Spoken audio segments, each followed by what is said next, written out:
Coming up on Citrus TV News Live at 6, we have the latest update on the campus-wide tobacco ban. And how to avoid this season's flu. And which American classic is getting a new twist. All that and more. Citrus TV News starts right now.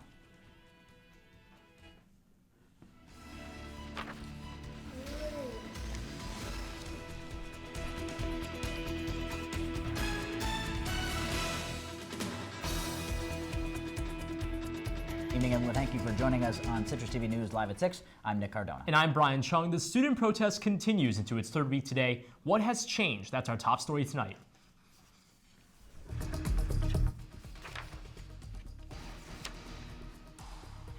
Over the weekend, the students camping out in Crousehinds Hall had trouble getting legal counsel after copies of the Student Code of Conduct were delivered to them on Friday evening. A faculty law school professor attempted to enter the building on Saturday to offer legal advising, but per building rules, the professor was not allowed into Crousehinds. Students were told if they left the building to talk to the professor, they would not be allowed back into the building until it opened again on Monday morning. The general body has remained in the lobby of Crousehinds since November 3rd. Vice Chancellor and Provost Eric Spina sent out a detailed email last night outlining the steps the university has taken since the sit-in began. On Friday, students were provided with copies of the Code of Student Conduct, as Brian said. Spina also said Sunday that legal counsel would be provided to students while Crousehinds is closed. Today commenced the third week since the protests first started. At the remembrance steps earlier today, the general body presented its final need document to the administration. Citrus TV was there covering the rally. Here is what happened. Sitting in an administration building again for 14 days, 331 hours, but we will not leave that building until we get concrete actions that address the issues that we're all concerned about, issues of life and death.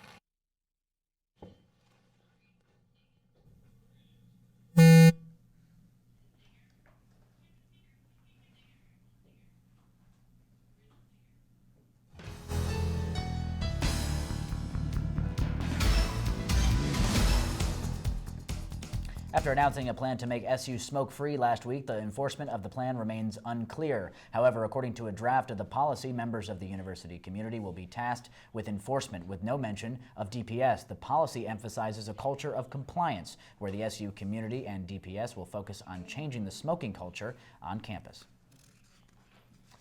And the Student Association has invited all SU students to participate in a focus group as part of the Fast Forward discovery process. The focus group is made up of students, professors, and administrators and will be charged with making recommendations to the university's Strategic Plan Steering Committee. This meeting will discuss how to achieve a better understanding and undergraduate experience for all students. The group will meet tonight at 7:30 in Maxwell Auditorium. And comedian John Mulaney will be performing stand-up Wednesday night at Goldstein Auditorium. Mulaney stars in his self-titled show, Mulaney on Fox. The 32-year-old's former Saturday Night Live writer was scheduled to perform in October, but canceled. You know, like a liar. That was my attempt at a Mulaney impression. Still needs some work, though. Tickets for the show are still available at the Shine box office. Break, find out what has been causing trouble for many people around the country since the weekend. And what high-profile international symbol will be visiting the U.S. next year for the first time. All this and more on Citrus TV News Live at 6. There's a winter weather advisory near Syracuse, which could have an effect on us later this evening. Temperatures stayed in the high 30s today with gloomy and rainy skies. Find out more about this week's wintry weather during your full forecast. Citrus TV News Live at 6. We'll be right back. My family's lived in this neighborhood for years. Recently, things got so tight, we had to go to our local food bank for help. I lost a lot of sleep worrying about what the neighbors might think. That is until I saw them there, too. How'd I do, Steve? A little stiff. You could have done a little better. What? Come on. You know, I have an Academy Award. Yeah, but not for playing me. Play a role in ending hunger. Visit feedingamerica.org/hunger and find your local food bank. Today, about 1 in 5 Americans is living with a disability. Over 50 million people, including many of our friends and neighbors, teachers and co-workers, heroes and leaders. 20 years ago, the Americans with Disabilities Act guaranteed every person the right to live, work, and participate fully in the American experience. We've come a long way since then, and we are committed to making even more progress in the years ahead. Visit disability.gov to see how you can help. Hi, my name's CJ. A few years ago, my father became seriously ill. I did what I could do before he passed, but it took its toll. I lost my job, my house, I'm getting back on my feet, but I don't know when there'll be food on the table. How'd I do, CJ? We could be twins. Well, cousins, maybe. Play a role in ending hunger. Visit feedingamerica.org/hunger and find your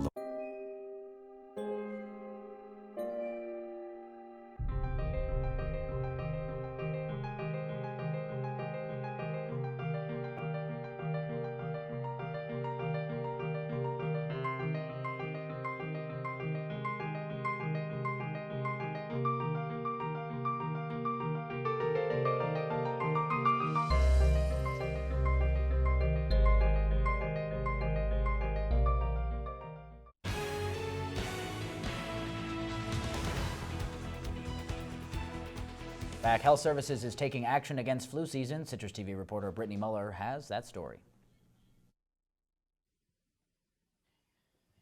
Health Services is providing Syracuse University students, staff, and faculty with free flu vaccines. Michelle Frontal at Health Services says it's the best protection against the flu, and it's the best way to keep the campus healthy. It's very important for our students to get the flu vaccine here at Syracuse University so that we can promote a healthy campus. Flu is a virus that tends to spread very rapidly. So if our students get vaccinated as early as possible, which we usually start our clinics in October, and their chances of not contracting the flu virus is greater. Now there are the possibilities of having flu viruses, a different flu virus that's not covered in the vaccine, because the vaccine does not cover all flu viruses, but the more prevalent ones are covered in the vaccine. Clinics are scheduled for Monday and Wednesdays, 10 a.m. to 1 p.m. until Thanksgiving break. The flu vaccine is recommended every year because the flu virus is always changing. Each year, the flu vaccine is made to protect against these viruses that cause the disease. Flu symptoms include fever and chills, a sore throat, muscle aches, fatigues, cough, headaches, and a runny or stuffy nose. Kendall England feels like it's her public service to get a flu vaccine.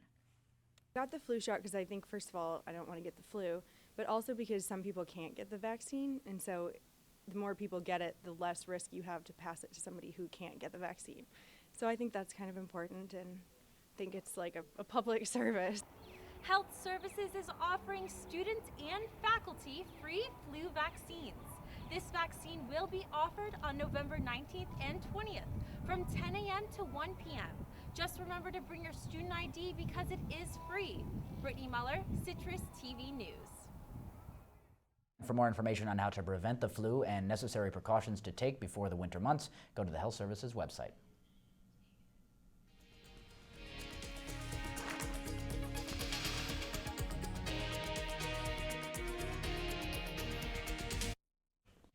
And in Ferguson, Missouri, dozens gathered on Thursday night to discuss plans for what to do if a grand jury decides not to indict the white police officer who shot and killed 18-year-old Michael Brown. With the grand jury's decision underway, protests are being prepared from Boston all the way to Los Angeles for the possible no indictment vote. These protesters are already outlining rules of engagement that will be set into place, and police departments are bracing for these large demonstrations. And over the weekend, an icy blast claimed at least 6 lives in the Midwest. With this, areas of the East, Midwest, and South are preparing for another major storm this week. Commuters in the Midwest have endured troubled traveling to work with the unseasonably freeze. Forecasters expect a new temperature drop today and up to 3 feet of lake effect snow around the Great Lakes within the next 2 days. The storm is expecting to impact Cleveland, Ohio, all the way to Buffalo, New York. Over the weekend, the U.S. State Department was forced to shut down its entire unclassified email system after it was hacked. This most recent hacking comes after multiple cyber attacks earlier this year targeting the White House, U.S. Postal System, and the National Weather Service. The State Department's classified systems remain unaffected, and the unclassified email is expected to be operational again by Monday or Tuesday. It is still under investigation who is behind these attacks. And Dr. Martin Celia, a surgeon who contracted Ebola in his native town of Sierra Leone, died early this morning. Celia arrived for treatment on Saturday at the Omaha Hospital and was in a biocontainment unit when he passed away. According to doctors at the Nebraska hospital, all efforts were made to save Salia's life, but he was already in critical condition. To cure the Ebola disease, early treatment is necessary, but unfortunately, Salia's disease was already extremely advanced upon his arrival for treatment at the Omaha hospital.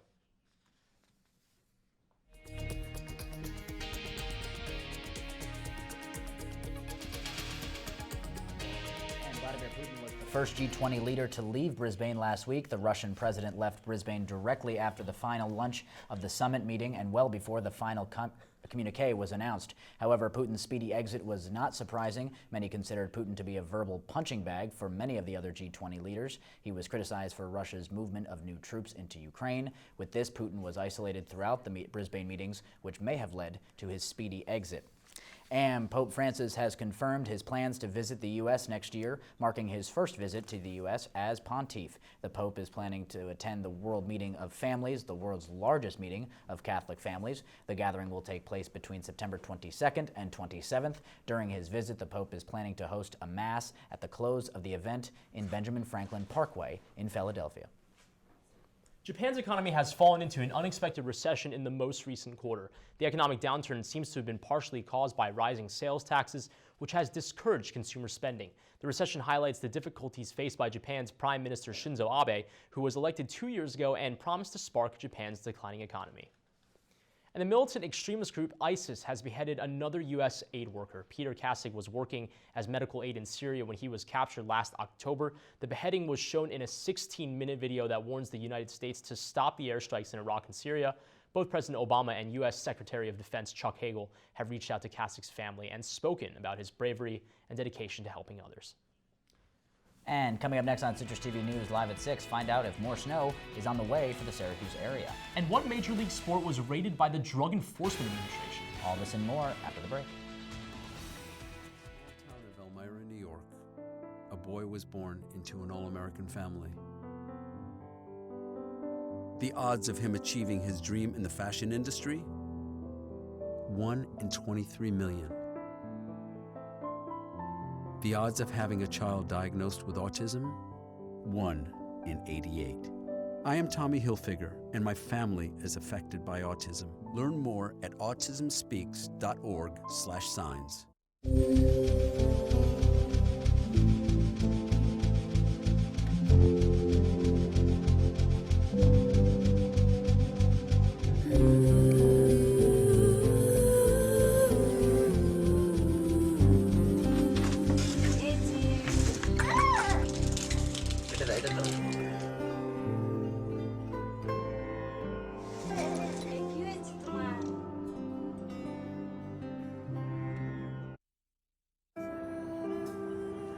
You realize that 49 million Americans struggle with hunger? That's 1 out of every 6 Americans. These people are around us every day. They're our friends, they're our coworkers, their kids go to school with our kids. Sometimes we're not even aware that they're struggling. This problem is closer than you think. So is the solution. Play a role in ending hunger. Visit feedingamerica.org/hunger and find your local food bank.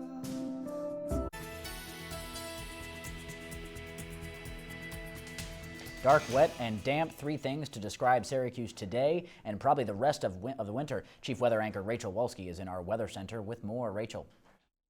That's right, Nick. Today was probably one of the most miserable days we've seen in Syracuse this year, and unfortunately, it's going to continue. Currently, it's lightly raining. It's 37 degrees. We had a high of 40 degrees today, so not much higher than it is right now. Earlier today around noon. We're going to see a low of 21 degrees later this evening. Winds are coming from the west-southwest at 3 miles an hour and humidity of 96 right now. Taking a look into tonight, rainy, snowy mix later on this evening. Again, like I said before, a low of 21 degrees, a chance of precipitation 100%. Definitely not a night you want to be outside with winds coming from the west-southwest at 20 miles an hour. One of the nights you're definitely going to want to stay inside and avoid your plans if you have any tonight. Taking a look at the current temperature, Syracuse is at 37. Around New York right now, Albany's at 41, Buffalo at 33. So we are right in the middle there. So we're pretty average for New York right now. And taking a look at the current surface map, we got this little green cluster over Syracuse right now, which is why we're seeing that light rain. We are going to see some of this white and pink coming over us later, which means a little bit of snow and gross wintry mix later on this evening. And we look at the current dew point. Syracuse is at 36, so we're dipping into that dry range right now. We were seeing this comfortable range over the last few weeks, but unfortunately, as these cold temperatures are rolling in, so are the lower dew points, which means drier, cooler temperatures. Unfortunately, these are going to continue over the next few weeks later into this winter. And if we look at the precipitation forecast right now, Syracuse is kind of around all of these clusters, but not directly in anything. We're touching this green right here, which is why we're seeing on and off showers for most of the day and a lot of clouds and gross rainy weather. But this is going to move toward us later this evening, which is why we're going to see that rainy, snowy mix. And if we look at the 5-day forecast, unfortunately, it's not going to be that nice of a week. Tomorrow, 25 and windy with a 30% chance of snow, so it's going to be kind of gross. Wednesday, 29 degrees, partly cloudy skies. Thursday, snowing again, 40% chance, so it's starting to look a lot more like winter than it has. Friday, again, 30% chance of snow. And Saturday, partly cloudy skies, so clearing up a little bit, but it's still going to be cold and gross all week. Rachel, thank you so much. Now, I had snow.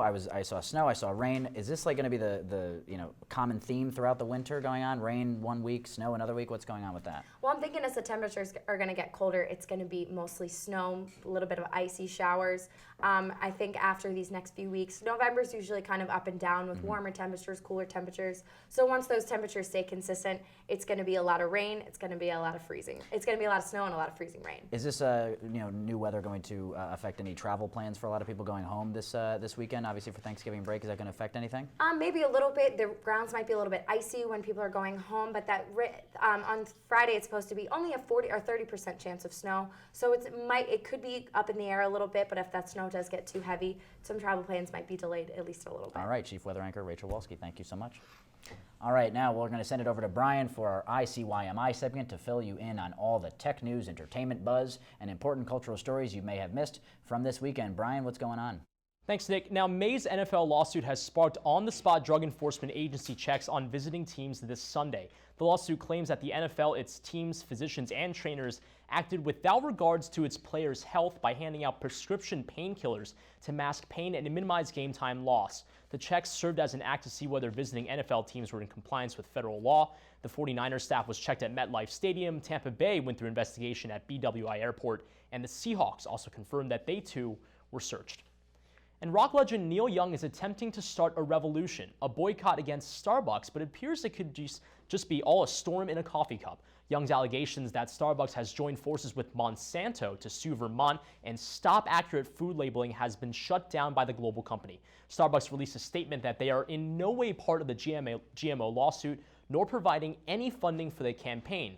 Old man, take a look at my life. Our Starbucks coffees are just fine. And yet another sexual assault accusation against Bill Cosby has surfaced. Music industry publicist and journalist Joan Tarshis shares her story claiming Cosby used alcohol to take advantage of her. Tarshis states that she woke up naked in Cosby's bed more than once. Earlier this week, another claim came out against Cosby. Cosby has declined to respond to any allegations. No criminal suit has been filed. However, Cosby settled a civil suit with an alleged victim in 2006. And Solange Knowles is now a married woman.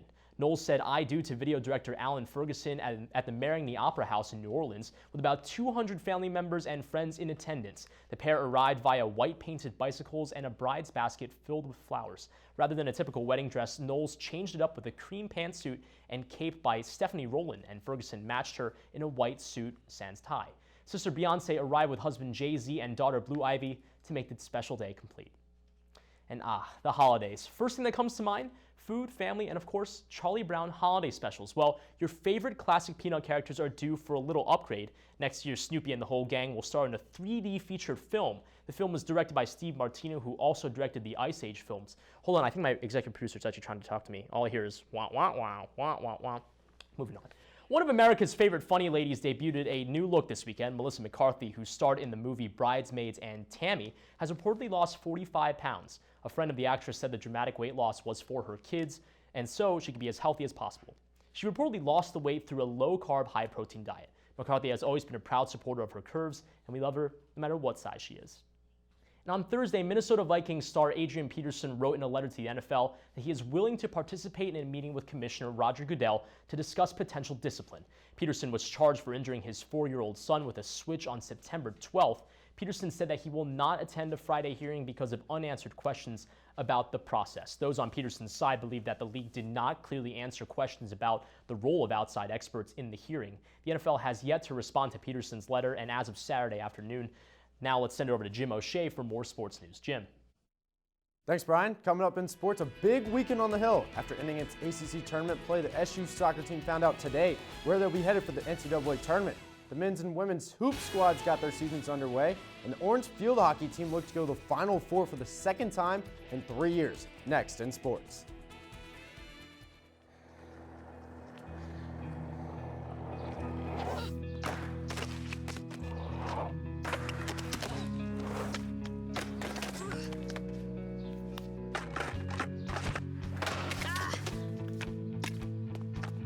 Learning how to kickflip 6 stairs takes determination. So will getting into college. I've got what it takes. So do you. Hey, I'm Anderson Cooper. As a parent, you want to make sure that your child knows how to deal with bullying when they see it happening. And chances are they want to help, but they don't really know how. Well, teach them that the best thing to do is calmly walk away, find a teacher or other adult, and speak up. And do your part. Be that adult they can talk to and trust will listen. Join me to help stop bullying. Go to stopbullying.gov to find out more.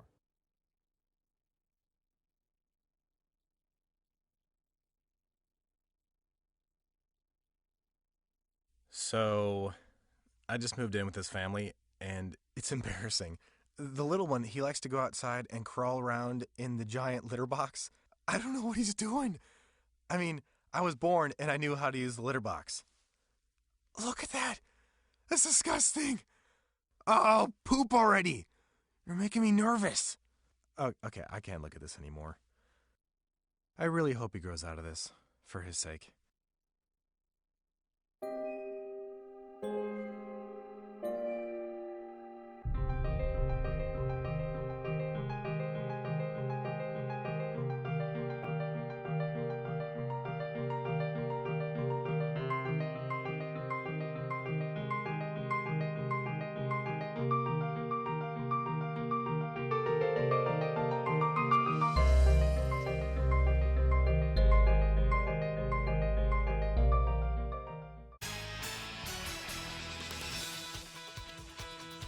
The SU men's soccer team entered the weekend on a high. Ranked #1 in 2 wins from an ACC tournament title, the Orange knew the #1 overall seed in the NCAA tournament was definitely within reach. But for the second time this year, Syracuse fell to Louisville in the semifinals, and today they found out what that did to them for the NCAAs.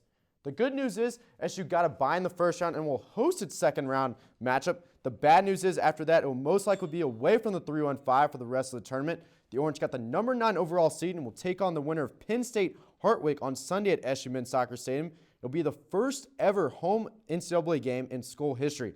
After that, it could be none other than Georgetown in the third round if the Hoyas also take care of business in the second round. But over the weekend, as I mentioned before, SU took on Louisville in the ACC tourney semifinals.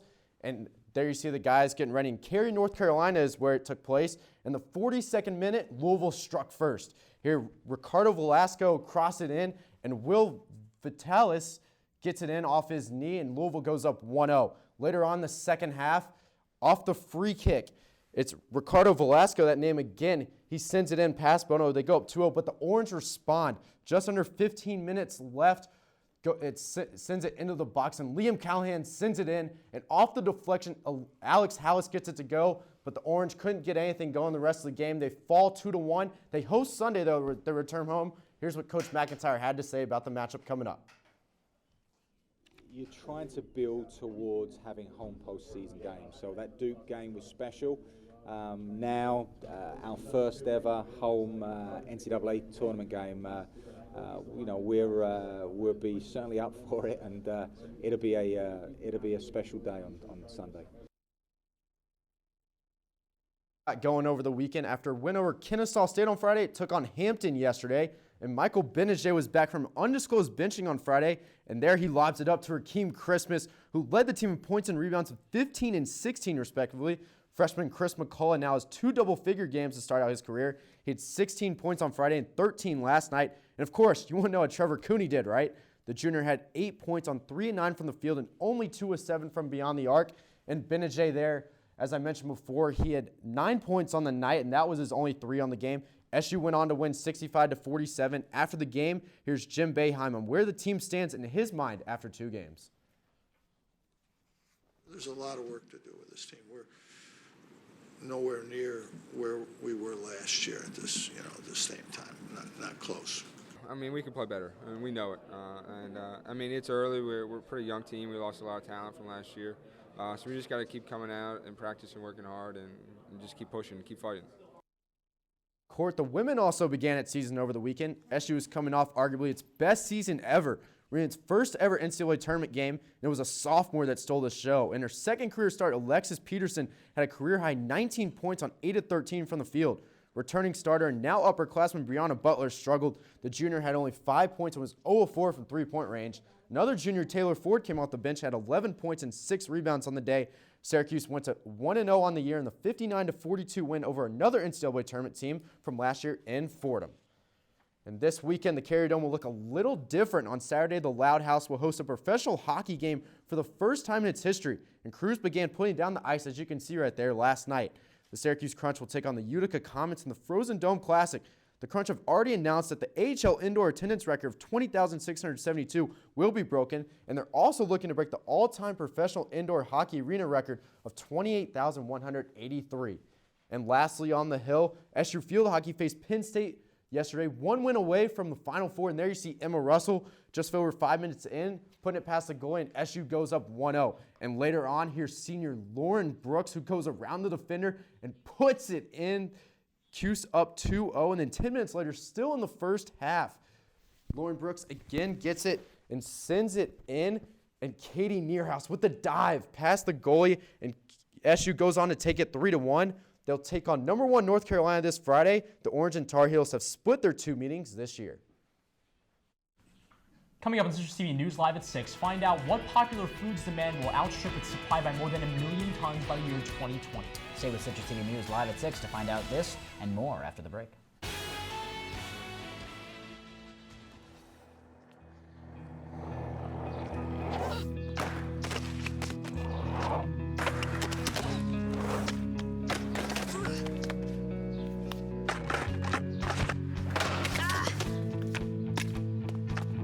Learning how to kickflip 6 stairs takes determination.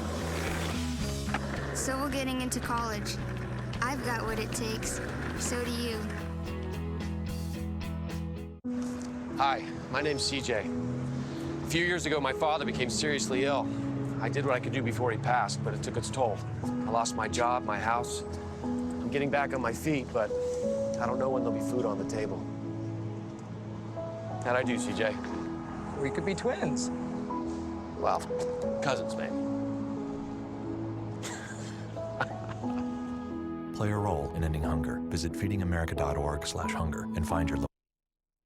All right, and Rachel Wolski is back up here for our wake-up weather. Rachel, what am I wearing tomorrow? Well, tomorrow it's definitely going to be cold and frigid like it was today, so you're definitely going to want to bundle up, wear some warm pants, warm sweater, warm jacket, and you should be good to go. Break out the scarf. Break out the scarf. Thanks, Rachel. Appreciate it. Now, Nick, you're a chocolate fan, right? Oh, of course.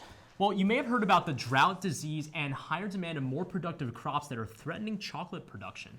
I didn't hear about that, but that is a sad truth, Brian. There's been an 87% increase in the price of cocoa in the past 6 years. And rumor has it by 2020, the demand for chocolate will outstrip the supply by 1 million tons. Better start hoarding your chocolate now. I got mine stashed. I already have it. All right, good. Well, that's good. That will do it for us tonight. Thank you so much. At CitrusTV News, I'm Nick Cardona. I'm not Brian. No, you're not. I'm Brian Chung. Thank you so much for joining us. Tune in tomorrow for more up-to-date campus, local, and international news. All right. Have a good night, everybody.